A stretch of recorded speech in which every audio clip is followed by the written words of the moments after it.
My name is Dan Linden. I'm with the Northeast Fisheries Science Center, and today I'm going to talk about a method to improve population estimation of North Atlantic right whales using information on known births. So what I present in my paper is that integrating births improves the population estimate. This is a preprint that's posted on bioRxiv. I looked at simulations and then a retrospective analysis of the population estimate across time for right whales. And in both cases, I found that this new birth integrated model improved the accuracy of the terminal year population estimates. So stepping back, the model that is used to estimate population size for right whales is known as a mark recapture model. You could also call it capture mark recapture or capture recapture. But the basic premise is that you survey for individuals and you record whether individuals are seen or not across time. And the model is intended to estimate how many individuals are out there that we never saw.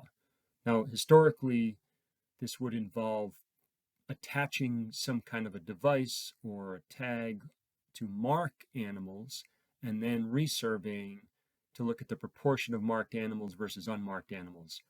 There are now approaches to using, natural marks on individuals, and that's why I prefer capture recapture, because it's kind of the most general form. What's important in these capture recapture models is that we know the identity of the individuals being sighted or captured. A primary assumption is that marks are not lost and that identity status does not vary by individual. Now, these assumptions can be violated, and you can use more complex models to do things like modeling partial marks. So, for example, if you have a one-sided photo from a camera trap, it's not clear if that individual shows up at a different location in a different photo from the other side, whether it's the same individual or two different individuals. The same problem can happen with incomplete genotypes. The problem with these models is that they essentially involve much greater uncertainty in the estimation of population size, and it's really better to start out with good data. For right whales, we have really excellent marks on individuals, but these marks are delayed for calves.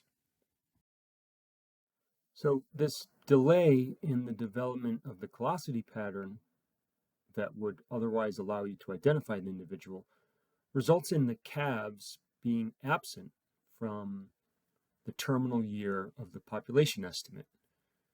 It's because they're not in the capture history, so they can't be identified to individual. They're absent from the capture history, and with each additional year of data, the previous year's population estimate ends up being bumped up a bit, and that increase is tied directly to new calves that have been identified and added to the catalog. So what I proposed was a small change to the likelihood of the Jolly-Sieber model used to estimate population size, whereby we integrate births. So what this does is now it takes the expected number of entries, which is B sub t, and makes that equivalent to the observed births scaled by offspring mortality. So this observed births, small b, is the number of calves that we expect to have survived during the calving season. And then kappa is the mortality probability for calves between the calving season and the following summer. We make those equivalent and then rearrange the equation, and now gamma, instead of being estimated from the pattern of ones and zeros in the capture history like a typical Jolly-Sieber model, it's now a deterministic function of the observed births and the estimated mortality. So what this does is it improves the accuracy of the terminal year population estimate. So here, using simulated data, you can see in blue that the birth integrated model is unbiased and the standard model is biased. And that bias is directly due to the absence of entries in the terminal year population size. When you look at the time series of capture histories for right whales, comparing the standard Jolly Seaver model to the berth integrated model indicates that the berth integrated model, again, improves that uncertainty. There's still a small negative bias, and that's because it's not only calves in the terminal year that are missing from the catalog, it's also sometimes a few calves from previous years.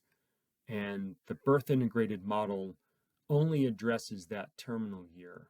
But there are potential ways to adjust the previous years as well that we're looking into. So going forward, the berth integrated Jolly Seaver model is the new approach for North Atlantic right whale population estimation. It produces a more accurate terminal year estimate, and we used it this year for the 2023 population estimate. The model I presented does not allow for variation in offspring mortality, and that's a potentially important component of reproduction, and it could be changed, but I will note that it's not likely to affect the terminal year accuracy because we'll never know how many of those calves actually survive in the terminal year until next year. So that estimate for the terminal year is always going to be drawn from the rest of the time series.